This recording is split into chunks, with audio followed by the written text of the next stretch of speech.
Petticoat Junction wasn't just a show. It was comfort television set in the charming world of Hooterville, where family laughter and small-town kindness ruled the day. For 7 seasons, it brought joy into millions of living rooms with its quirky characters and heartfelt charm. But behind the curtain of that friendly rural paradise were real people. Stars who lived through private struggles, personal heartbreaks, and in many cases, tragic ends that fans never saw coming. Today, we return to the Shady Rest Hotel to remember the beloved Petticoat Junction actors we've lost and the lives they led off-screen. Edgar Buchanan as Uncle Joe Carson. He was the sleepy-eyed schemer with a heart of gold. Uncle Joe, the lovable freeloader, always moving kind of slow at the Shady Rest Hotel. But Edgar Buchanan, who took on the role at age 60 in 1963, wasn't just playing a part. In many ways, Uncle Joe reflected who Edgar really was, a man of deep loyalty, hidden pain, and an unshakable commitment to family. Born March 20th, 1903 in Humansville, Missouri. Edgar didn't start out in show business.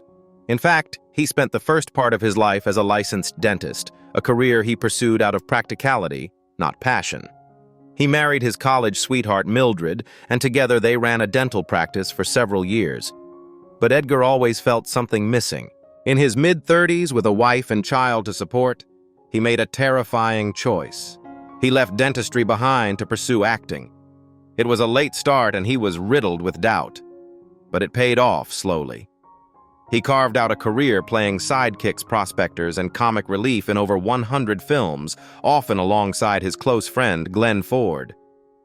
Yet he never quite reached stardom until Petticoat Junction. Petticoat. As Uncle Joe, Edgar finally found a role that let him shine. The character, half lazy, half lovable, always scheming, became the glue of the show. He appeared in every single episode and later crossed over into Green Acres and the Beverly Hillbillies, creating a shared TV universe decades ahead of its time. But off-screen, Edgar was nothing like the comically lazy Uncle Joe. He was disciplined, humble, and according to friends, quietly burdened by guilt. Though his family supported his career change, Edgar often said he regretted how much time acting stole from his wife and son. He hated being away on location. He hated missing birthdays. Even in success, he wrestled with what it had cost him. He rarely gave interviews, avoided the Hollywood social scene, and preferred evenings at home with his wife of over 50 years. He never remarried, never scandalized, and never stopped being a provider, even when the cameras weren't rolling. In the mid-1970s, Edgar's health began to decline. He developed severe emphysema, the result of decades of smoking, and eventually retired from acting altogether. He passed away on April 4, 1979, just 2 weeks after his 76th birthday, in Palm Desert, California. Bernadette as Kate Bradley. She was the steady hand, the warm smile, and the soul of the Shady Rest Hotel. As Kate Bradley, the no-nonsense yet loving mother of 3 daughters, Bernadette brought grace, humor, and deep humanity to Petticoat Junction. She wasn't just acting, she was the show. But while audiences saw a confident matriarch behind the scenes, Bea was quietly battling a fight she couldn't win. Born April 4th, 1906 in New York City and raised in San Francisco, Bea's career in entertainment began in the golden age of radio, where her distinctive voice and quick wit made her a staple of comedy programs. Her voice was so versatile that she became one of the original voices of Looney Tunes, voicing characters like Granny and Witch Hazel. But radio anonymity didn't bring her the recognition she deserved, not until she was in her 40s. Television came late, but it embraced her quickly. Bea was a standout as the neighbor Blanche Morton on the George Burns and Gracie Allen show, and she also originated the voice of Betty Rubble on The Flintstones. But her biggest moment came in 1963 at age 56, when she was cast as Kate Bradley, the strong but gentle widow, raising daughters in a hotel near a whistle-stop town. Her warmth anchored the show. Fans loved her instantly.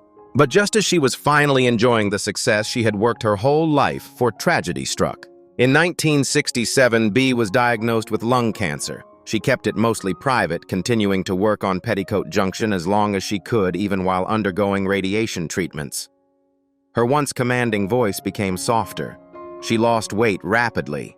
Still, she insisted on filming, pushing through pain with a smile, never wanting the cast or crew to worry. By 1968, her health had declined so sharply that she could no longer continue filming. The show attempted to fill her absence by explaining Kate's absence as a trip to visit relatives, but viewers could sense something was wrong. The heart had gone out of the show. Babe Bernett passed away on October 13, 1968, at the age of 62 from complications of cancer and pneumonia. Heartbreakingly, just 4 days later, her second husband, Gene Twombly, also died of a heart attack. They had shared only 7 years together. Those closest to her said he couldn't live without her. Frank Katy as Sam Drucker. He was the friendly face behind the counter, reliable, soft-spoken, always ready with a wisecrack or a helping hand. As Sam Drucker, the general store owner who appeared in Petticoat Junction, Green Acres, and the Beverly Hillbillies, Frank Katy wasn't just a character actor. He was a cornerstone of classic American television. But behind the apron and kindly smile was a man who had lived through wartime trauma, deep personal loss, and a lifelong struggle to balance duty with dreams. Born September 8, 1915, in Susanville, California, Frank was a bright, introspective boy who never sought the spotlight. He studied journalism and drama, earning a master's degree at Stanford before teaching at the University of London. But his life, like so many of his generation, was interrupted by war. During World War II, Frank served in the U.S. Army Air Corps, witnessing the toll of global violence firsthand. When he returned, he carried the psychological scars that many soldiers of his era were never encouraged to talk about. He channeled that quiet pain into performance, finding solace and discipline on stage and screen. His career began in film noir and bit parts, often playing clerks' neighbors or townsfolk, and when Petticoat Junction began in 1963. Frank was 48 years old. As Sam Drucker, he found a role that suited him perfectly. Warm, observant, always there. He was the only actor to appear regularly on all 3 of CBS's rural comedies, yet he never demanded more screen time or sought stardom. Off-screen, Frank was humble to the core. He married Shirley Katy in 1940, and they remained together for 68 years, raising 2 children. Friends called him a man who never needed attention to know who he was.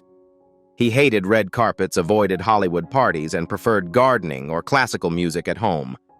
He took pride in being a working actor, not a celebrity. Yet life wasn't without heartbreak. In the early 2000s, Frank lost Shirley, his lifelong partner and emotional anchor.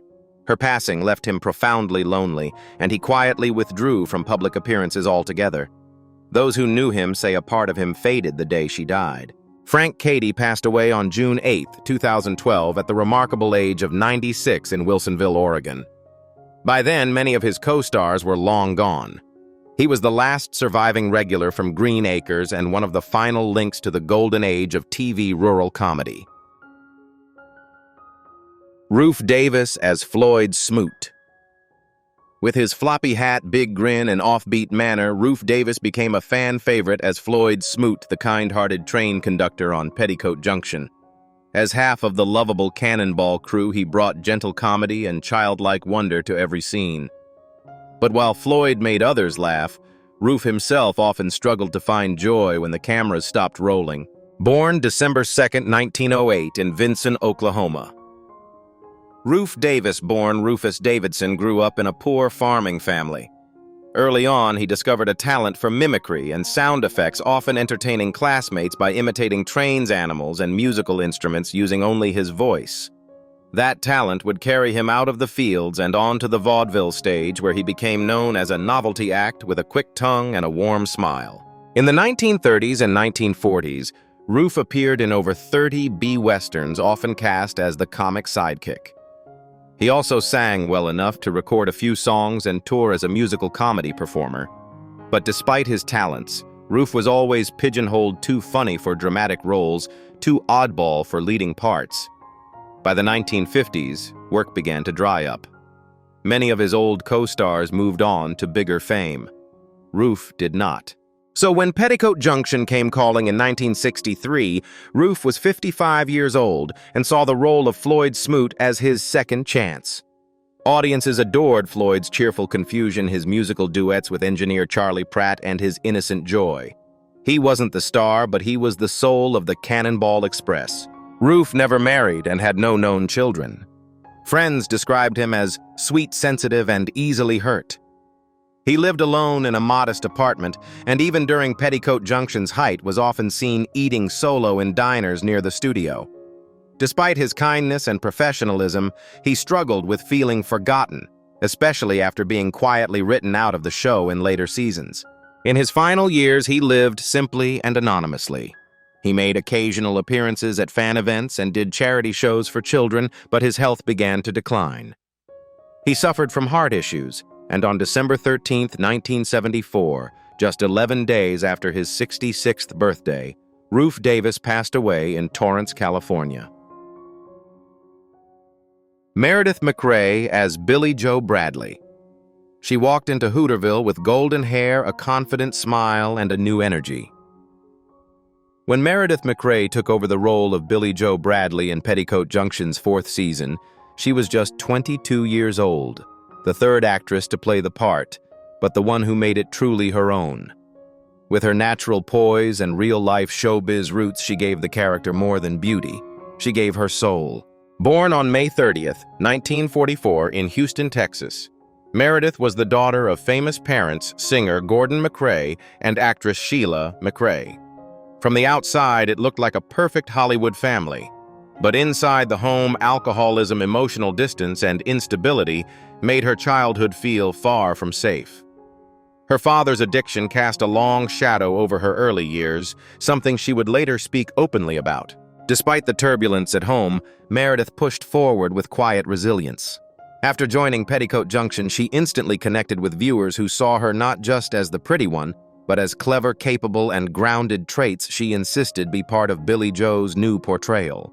Her first marriage to actor Greg Mullavey, Mary Hartman. Mary Hartman was passionate but troubled. Though they shared a daughter, Allison, the relationship was marked by emotional strain and eventual separation.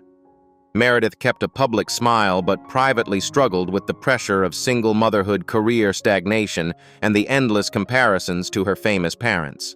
She tried to reinvent herself many times, taking on talk show hosting, producing documentaries, and becoming an advocate for women's issues. She even won a local Emmy for a special about alcoholism in the family, a topic that hit painfully close to home. Friends said she was always trying to heal others, even as she silently carried her own scars. Then in the late 1990s, Meredith began suffering from unexplained headaches. Doctors misdiagnosed her for over a year, dismissing the symptoms as stress. By the time they discovered the truth, an aggressive brain tumor, the cancer had already spread. Surgery and treatment came too late. Meredith McCrae passed away on July 14, 2000, at just 56 years old, surrounded by loved ones. Her daughter was by her side. She died not as a forgotten TV actress, but as a woman who had spent her life fighting for clarity, truth, and peace, even when the world only wanted her smile. Mike Minor as Steve Elliott. With movie star looks, a velvet voice, and a pilot's uniform, Mike Minor soared into Petticoat Junction as Steve Elliott, the handsome crop duster who stole Billie Jo's heart and later married her on screen. It was a wedding watched by millions, one of the most iconic moments in the show's history. But while the chemistry with co-star Meredith McCrae was real, their love story would not get the happy ending fans hoped for. Born December 7, 1940, in San Francisco, California, Mike was the son of famed TV executive Don Feddersen, the man behind hits like My Three Sons and Family Affair. With showbiz in his blood, Mike was groomed for stardom. He studied voice and drama, and by his 20s he had already appeared on stage and television, but Petticoat Junction was his big break. When he joined the cast in 1966 at age 26, fans quickly fell for his easy smile and smooth baritone voice. His character Steve was introduced as a romantic interest for Billie Jo and the chemistry between Mike and Meredith. McCrae didn't just stay on screen, the two fell in love in real life and married in 1969. At first, it felt like a perfect match. Two rising stars beloved by fans living out a television fairy tale. But off-screen, the pressures of fame and career struggles began to wear on the relationship. After just 5 years, the couple quietly divorced in 1973, leaving behind broken hearts and a sense of what might have been. Meredith later called the relationship beautiful and doomed. Professionally, Mike's career never reached the heights many had predicted. Though he had talent, especially as a singer, the industry typecast him as a pretty face, not a serious actor. He recorded a few albums, played minor roles on shows like Chips and LA Law, and sang occasionally in nightclubs. But the calls slowed. The spotlight faded. In his later years, Mike became more and more reclusive. He never remarried, never had children, and rarely gave interviews. Those who knew him described him as soft-spoken, gracious, and quietly haunted, still proud of his work, but deeply aware that his moment had passed. He struggled with health issues privately, including heart complications and long-term depression.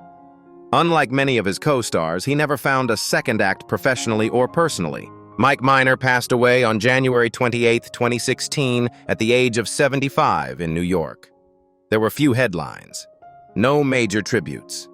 But for those who remembered the boyish pilot from Hooterville, it was the end of an era and the final chapter of a love story that had once felt like magic. Smiley Bernett as Charlie Pratt. With his round face, jolly laugh, and ever-present conductor's cap, Smiley Bernett brought boundless energy to Petticoat Junction as Charlie Pratt, the Cannonball's endearing engineer. A perfect comedic partner to Rof Davis's Floyd, Charlie wasn't just a train man, he was a piece of America's soul. But while audiences laughed at his antics, Smiley carried a heart full of sadness, shaped by a lifetime of loss, unfulfilled dreams, and a career that never gave him the respect he truly earned. Born March 18, 1911 in Summum, Illinois, Smiley-born Lester Alvin Bernett was a musical prodigy. By the time he was a teenager, he could play over 100 instruments, most of them self-taught. He also wrote songs, hundreds of them, some of which were recorded by the biggest stars of the era. Yet for all his talent, Hollywood only saw one thing, a sidekick. Smiley rose to fame in the 1930s and 1940s as the goofy companion to Gene Autry in countless westerns.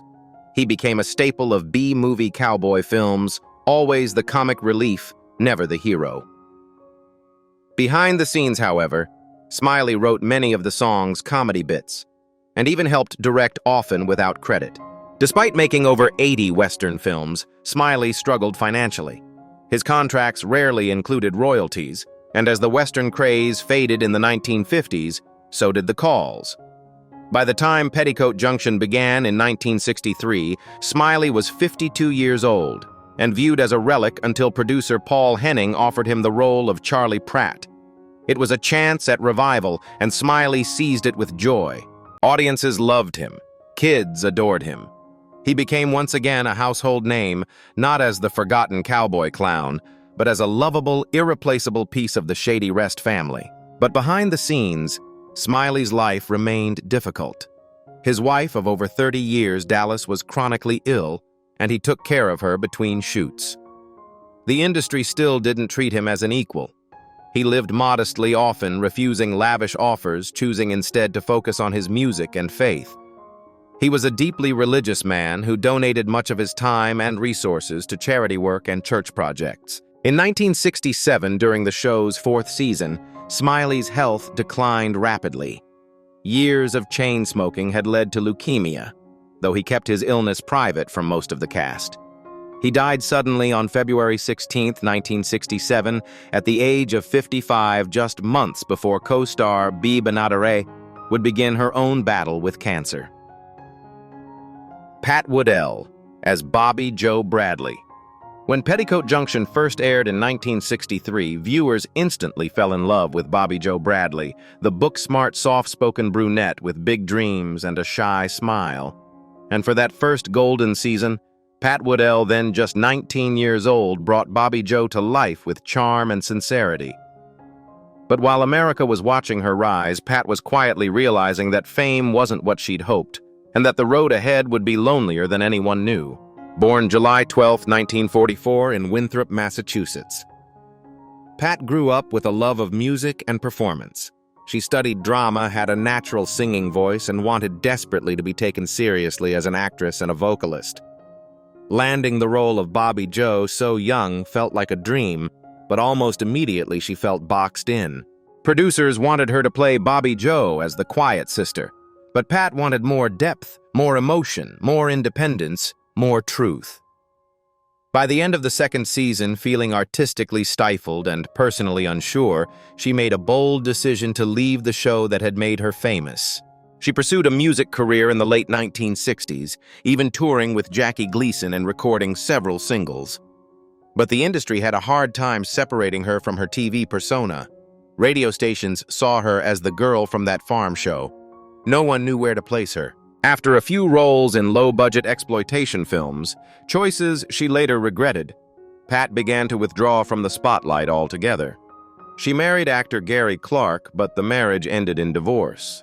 Though she later remarried, she never had children, and much of her adult life was spent searching for identity outside of Hollywood. Eventually, Pat transitioned into motivational speaking and women's empowerment work, focusing on helping others navigate the same confusion and disillusionment she had experienced. Her kindness and quiet strength left a lasting impression on those she worked with, even if her name was no longer in the headlines. In her later years, Pat was diagnosed with cancer, a long and painful battle that she kept mostly private. She faced it with grace, surrounded by her closest loved ones, far from the cameras that had once defined her. She passed away on September 29, 2015, at the age of 71. Charles Lane as Homer Bedloe. He was the villain you couldn't help but love, the sharp-tongued, sour-faced railroad executive Homer Bedloe, always scheming to shut down the Cannonball Express.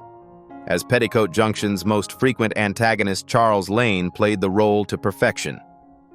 But what fans didn't know was that his off-screen life was the opposite of bitter. Reserved, fiercely private, and quietly loyal, Charles Lane spent over 75 years in show business, but never lost sight of what truly mattered. Born January 26, 1905 in San Francisco.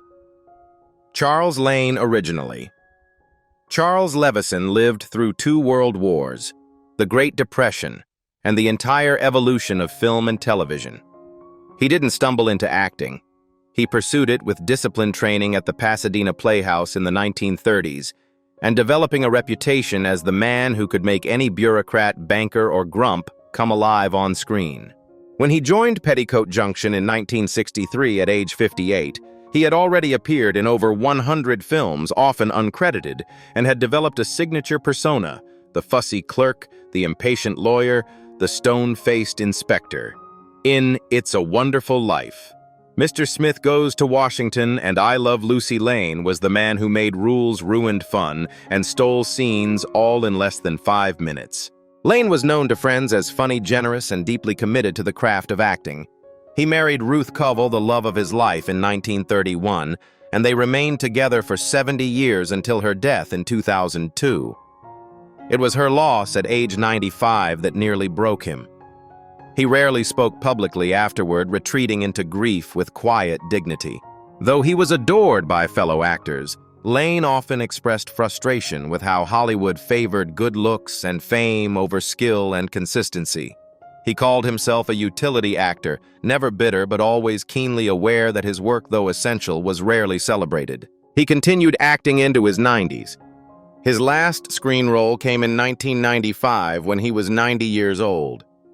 For the next decade, he turned down offers and lived modestly in Brentwood, California, reading writing letters and occasionally giving interviews that revealed his sharp mind and dry humor hadn't dulled one bit. Charles Lane passed away on July 9, 2007, at the astounding age of 102. He died quietly in his home with no scandals, no dramatic farewells, and no regrets. Elia Alman as Selma Plout. She wasn't the star, but when Elia Alman walked into a scene, you noticed.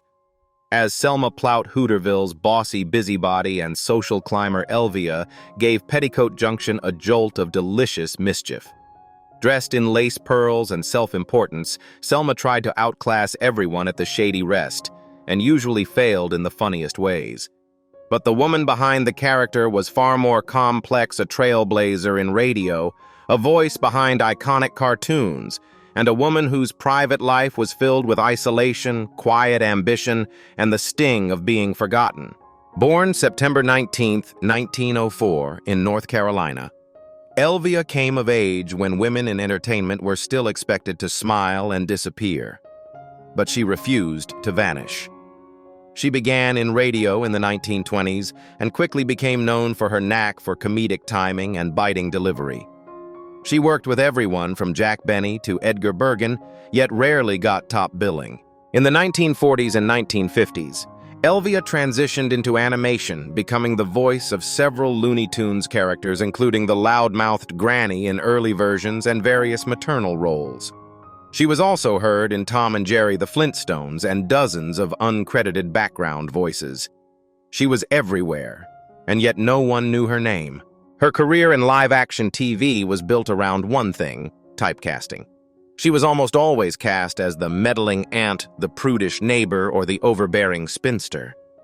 While she played them with brilliance, Elia once confided to a friend, "They never let me just be a woman, only a caricature."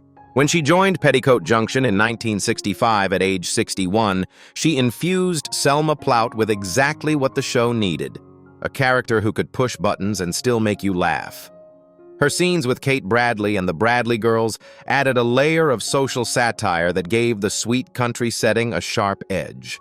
Selma was a status seeker, but Elia in real life never chased status. Privately, she lived alone most of her life.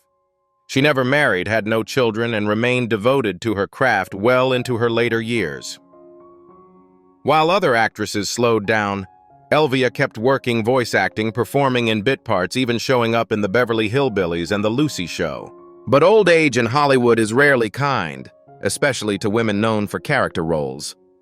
Work dried up in the 1980s, and Elia, now in her 80s, spent her final years quietly.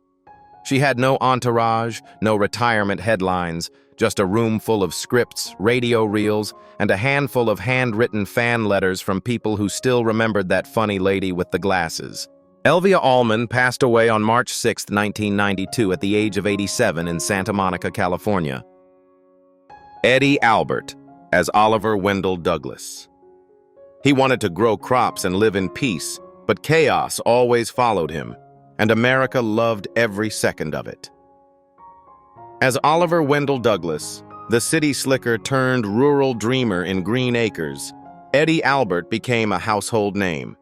His exasperated cries of Lisa and his endless war with farm life made him a sitcom legend.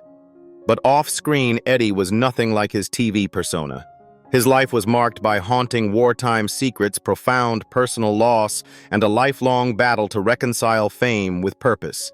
Born April 22, 1906, in Rock Island, Illinois, Edward Albert Heimberger grew up during a time of poverty and national uncertainty. He studied business in college but fell in love with theater, a decision that would define the rest of his life. Before Hollywood, however, came something far darker: World War II. During the war, Eddie Albert served as a naval intelligence officer, and it's believed that he was part of top-secret operations in the Pacific, including missions to identify Japanese fortifications.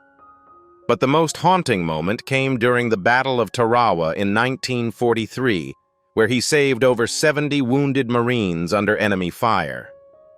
The horror of what he saw there never left him. Though he rarely spoke of it publicly, close friends say he had recurring nightmares and survivor's guilt for years. His smile on screen masked a man who had seen unimaginable suffering and carried it quietly for the rest of his life. After the war, Eddie returned to Hollywood and slowly rebuilt his career. By the 1950s, he had become a respected actor, earning an Academy Award nomination for Roman Holiday 1953. But it wasn't until 1965, at age 59, that he found the role that would define him to a generation: Oliver Wendell Douglas. Green Acres was pure absurdity: talking pigs, malfunctioning tractors, and an increasingly surreal world. Eddie played it straight, and that was the genius of it. But while audiences laughed, he felt trapped by the role. He longed to do more serious work, to be seen as something more than a punchline in a pinstriped suit. At home, Eddie's life was devoted to his wife Margot, a brilliant actress and singer. But she too had demons, including mental health struggles that became worse in her later years. They had a son, Edward Albert, who would also become an actor and caregiver as both parents aged. Margot passed away in 1985. Eddie never fully recovered. He withdrew from public life, choosing instead to dedicate himself to environmental activism long before it was fashionable. He even testified before Congress and was a key advocate for organic farming and anti-pollution laws. Few fans knew this side of him, the war hero turned environmental warrior. In his final years, Eddie suffered from Alzheimer's disease, and his beloved son Edward cared for him daily. In a tragic twist, Edward was diagnosed with terminal cancer while caring for his father and passed away just 1 year after Eddie's death. Eddie Albert died on May 26, 2005 at the age of 99 at his home in Pacific Palisades, California. There were tributes, but many still only remembered him as the guy from Green Acres. That was part of him, but not all of him. Green Acres was more than a quirky rural comedy. It was a satire of modern life, a celebration of love in unlikely places, and a reminder that happiness isn't found in wealth or comfort, but in connection. Decades later, its charm still endures, and the actors who brought Hooterville to life remain etched in our hearts.